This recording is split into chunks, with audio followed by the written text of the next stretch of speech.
Pour cette semaine de la réinvention, je vous propose un épisode international avec Vítejte na Startup Safari Paříž. et L'engagement est la base de l'innovation.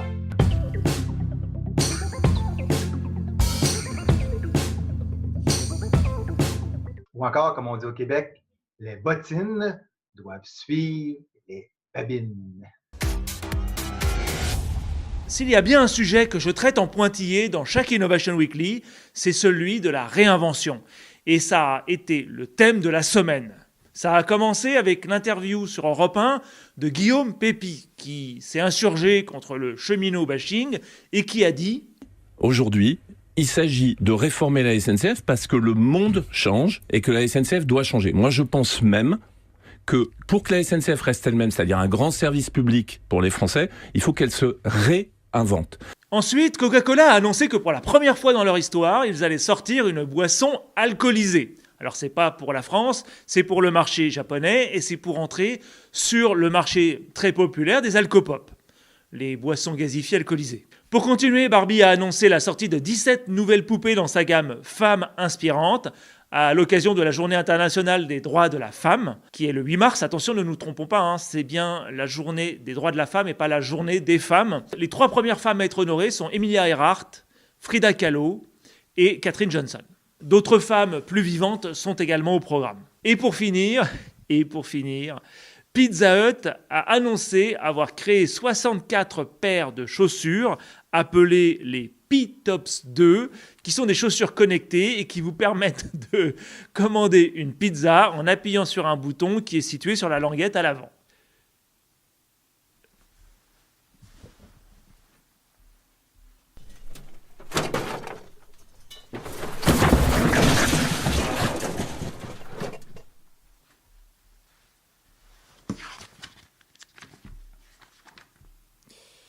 Non, on n'est pas le 1er avril, donc ça doit être vrai. Facebook élu girouette de l'année après avoir annoncé que nous allions voir plus d'infos de nos amis, de notre famille et moins d'infos provenant des marques et des sites sur lesquels nous nous sommes abonnés. Finalement, les marques et les créateurs de contenu ont la possibilité depuis cette semaine de publier des infos intitulées Breaking News, à la condition que ce ne soit pas plus qu'une fois par jour et pour une durée de 6 heures. Le Vatican organise son premier hackathon. Vous pouvez trouver toutes les infos sur vax.org. L'idée de ce hackathon est née de la rencontre entre un étudiant de Harvard et le révérend Eric Salobir, qui est le fondateur de Optic, qui est le think tank tech du Vatican. Les 120 étudiants, rassemblés pendant 36 heures, pourront travailler sur 3 axes. L'inclusion sociale pour favoriser la solidarité en restaurant la pensée et les valeurs centrées sur l'être humain dans notre monde de plus en plus numérique. Le dialogue interreligieux et donc favoriser une communication ouverte entre les individus et les organisations représentant des religions différentes afin de créer une compréhension mutuelle et une coopération constructive. Voilà, moi je pourrais composer la musique. Moi, je jouerai de la guitare. Et moi, je ferai les paroles. Migrants et réfugiés, renforcer, soutenir et mobiliser des ressources pour les migrants et les réfugiés afin de les aider à se réinstaller et à s'intégrer. Donc à suivre pour ce hackathon du Vatican qui a lieu cette semaine. Du 15 au 17 mars se déroulera la seconde édition du Startup Safari Paris et je reçois le co-organisateur de cet événement, Andrei Swoboda. Merci d'être ici dans les studios. Alors, en quoi consiste ce Safari Startup ou Startup Safari, je sais jamais. Alors oui, c'est un événement qui se déroule sur 3 jours cette année. Il s'agit des journées des portes ouvertes des acteurs de l'écosystème de startup. Donc en fait, pendant ces 2 jours, les différents acteurs, aussi bien des startups, des incubateurs, des cabinets d'investisseurs, etc., choisissent un créneau d'1 heure et demie pendant lequel ils ouvrent leurs portes, ils invitent les gens à venir chez eux, dans leur bureau, pour leur raconter leur histoire ou faire une présentation sur un sujet, sur une thématique donnée.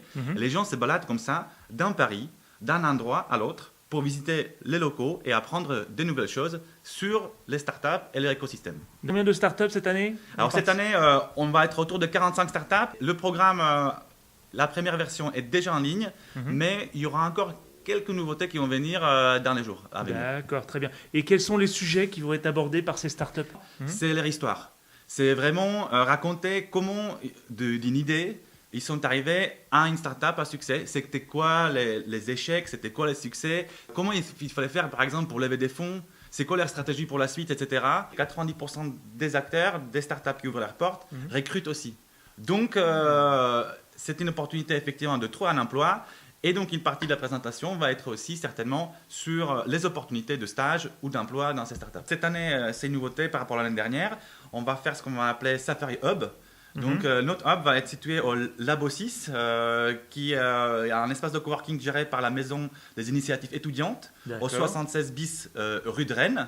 Et on va faire notre petit déjeuner de lancement le jeudi 15 à 9h du matin. J'y serai puisque vous venez à 13h le 15 mars à Look Sharp. Tout à fait. Qui est là où j'ai mes bureaux. Donc on va sûrement se croiser. Donc c'est du 15 au 17 mars. Donc rendez-vous 76 bis rue de Rennes. À quelle heure? 9h. À 9h le 15 mars, avant d'aller traverser tout Paris à la découverte des startups parisiennes. Merci beaucoup. Merci.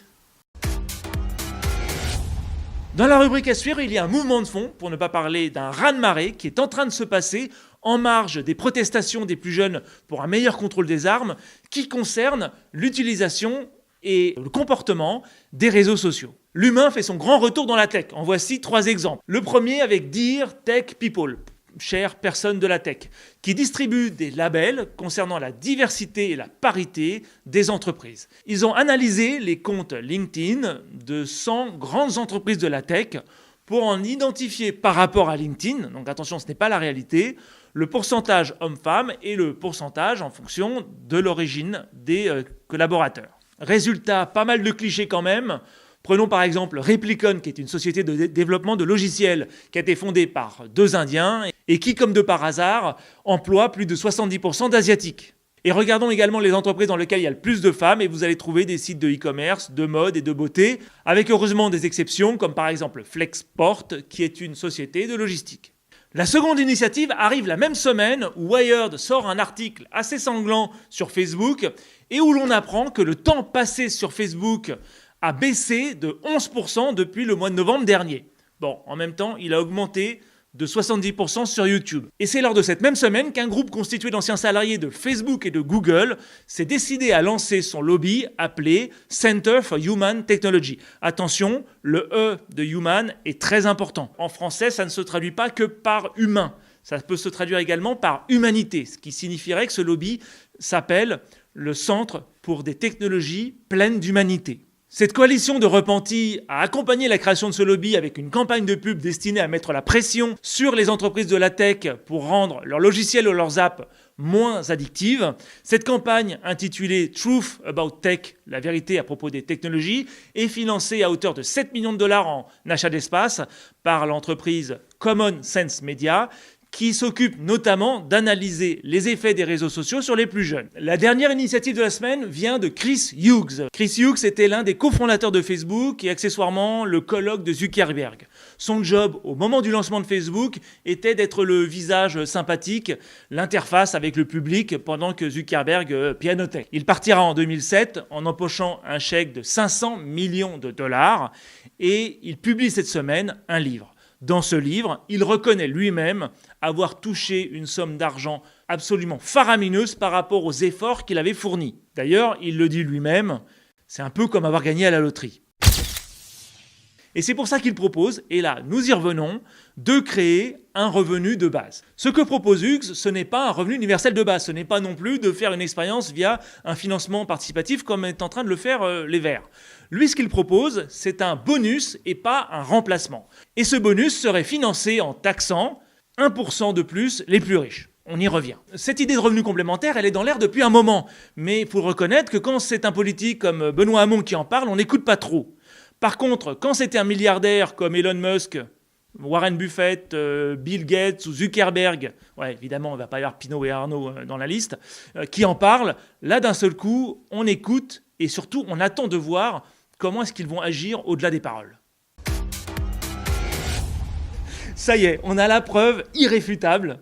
C'est le réseau JAMA qui vient de publier cette étude scientifique. Alors le réseau JAMA, c'est un réseau de chirurgiens esthétiques qui nous apporte la preuve irréfutable que se prendre en selfie, donc rajouter un grand angle plus un bras court, augmenter la taille de votre nez de 30%. C'est ce qu'on appelle l'effet selfie. Et que depuis 2016, les chirurgiens esthétiques voient une augmentation de 13% des opérations de rhinoplastie, avec 55% de leurs clients qui leur demandent de réduire leur nez pour faire de plus beaux selfies. J'ai reçu cette semaine, grâce aux éditions G-Réseau, le dernier ouvrage de Stéphane Simard, « Cultiver l'engagement de vos équipes ». Bien sûr, j'ai sauté sur l'occasion pour organiser une petite interview avec Stéphane en asynchrone. Bonjour Stéphane et bienvenue dans l'émission. Est-ce que tu peux commencer par nous parler de ton parcours? Bonjour Benjamin. Ah oui, effectivement, ça fait longtemps qu'on s'est rencontrés. Écoute, comme tu le sais, je suis auteur et conférencier en ressources humaines. Au cours des 12 dernières années maintenant, j'ai outillé concrètement environ 20 000 managers pour faire face aux défis de gérer leur capital humain au quotidien. Il y a quelques années, quand nous nous sommes rencontrés, nous étions tous les deux très demandés sur le sujet de la génération Y par des entreprises de nos pays respectifs. Alors, où en est ce sujet au Québec ou en d'autres mots, comment est-ce que tu t'es sorti de ce guêpier? Alors oui, le thème des générations au travail est encore très d'actualité au Québec. En fait, ce qui est particulier au Québec, c'est qu'on vit présentement un déclin démographique très prononcé. En fait, depuis 2016, il y a plus de gens qui quittent le marché du travail qu'il en rentrent. Donc, les jeunes des nouvelles générations sont très, très en demande. Donc, le déclin démographique jumelé à une activité économique très, très intense, ce qui fait que maintenant, ce sont les chercheurs d'emploi qui ont le gros bout du bâton et les employeurs qui essaient de les séduire du mieux qu'ils peuvent. Donc, les employeurs sont constamment à la recherche de moyens pour mieux comprendre les nouvelles générations, pour les attirer au travail, les mobiliser et les fidéliser. Même que j'ai publié un nouveau livre récemment qui s'appelle Génération Z. Donc, on parle maintenant des 13 à 21 ans pour essayer de les comprendre et anticiper un peu ce que les jeunes travailleurs nous apportent, nous prévoient pour l'avenir. Le sujet de cette émission étant l'innovation, selon toi, quelle est la première étape par laquelle devrait passer une entreprise qui souhaite devenir plus innovante? Je pense que la première étape pour rendre une entreprise innovante, c'est de placer en fait, le collaborateur, l'humain, au centre des priorités. Donc, plutôt que de considérer les salariés comme des ressources humaines, mais de le considérer vraiment comme un humain. Donc, de placer les gens au cœur du cycle de vie du travailleur à partir du moment où on fait l'affichage de postes, le traitement des candidatures, les entrevues, l'embauche, l'intégration, et ensuite le suivi et le développement de ces gens-là. Donc, de placer l'humain au cœur de toutes ces étapes-là pour s'assurer que les gens vont se développer et s'engager au travail. Pour terminer, quel est le symptôme qui prouve qu'il y a un problème d'engagement dans une entreprise et comment faire pour changer la culture d'entreprise et améliorer l'engagement? Je pense que le premier indicateur qui montre qu'on a un problème d'engagement au sein d'une société, ce serait le turnover. Donc, le turnover, c'est sûr, il y a une portion qui est inévitable, que ce soit des départs à la retraite ou des raisons de maladie ou des déménagements, mais il y a quand même une grande portion du turnover qui est évitable. Et donc, souvent, ça tombe dans la responsabilité du manager de s'assurer que le poste correspond aux attentes, que l'encadrement et les outils et toutes les ressources fournies sont adéquates. Peut bénéficier de leur bien-être. Je pense qu'on passe maintenant de l'ère de l'avoir à l'ère de l'être. Plus en fait le travail va avoir un sens et plus l'engagement va être intense. Donc les gens veulent avoir l'impression qu'ils font une différence au travail dans la vie des gens. Ils veulent avoir l'impression qu'ils ne sont pas comme un numéro.